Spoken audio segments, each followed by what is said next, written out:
You know, it's funny because as the president and congressional Republicans try to paint Joe Biden as soft on China, influenced, they say, by his son Hunter's alleged financial connections to the country, the latest installment of the New York Times report on the president's taxes says the president has his own financial ties to the Chinese state. A Republican Senate report on Hunter Biden notes among its evidence of questionable foreign connections that he, quote, opened a bank account with a Chinese businessman. But the Times reports that China, along with Britain and Ireland, is a nation where the president is linked to a bank account. The Times reports that Mr. Trump spent a decade unsuccessfully pursuing projects in China, operating an office there during his first run for president, and forging a partnership with a major government-controlled company. The foreign accounts do not show up on Mr. Trump's public financial disclosures, where he must list personal assets because they are held under corporate names.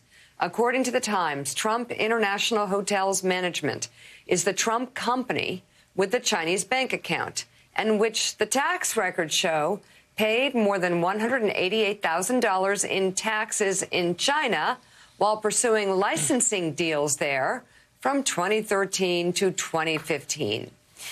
In response to questions from the Times, Trump Organization attorney Alan Garten said the company had opened an account with a Chinese bank having offices in the United States in order to pay the local taxes associated with efforts to do business there.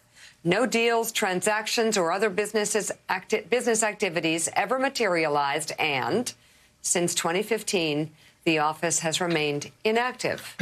Though the bank account remains open, it has never been used for any other purpose. Peter, we go back to John Heilemann talking about everything Donald Trump says is either projection or confession. Of course, you look at those licensing deals, you look at Donald Trump suggesting that Joe Biden's children profited from a relationship with China, when, of course, we heard stories of his own children, of Ivanka getting licensing deals in China during pivotal moments in the Trump-Xi relationship. And, of course, there's just a long, long list of Donald Trump, even in 2020, a list of quotes of Donald Trump praising President Xi. That relationship far closer than the president wants to admit right now. Well, I think this is one reason, of course, why it's been so important to get a hold of the president's tax returns, right? To have a completely open book on a president who has so many financial interests, not just in this country, but overseas, in order to understand what kind of, factors and dynamics influence a president and his decision-making on policy. The president has gone so far as the Supreme Court to try to hide these tax records. These tax records indicate that there's a lot of things that you would think that the American public might want to know about.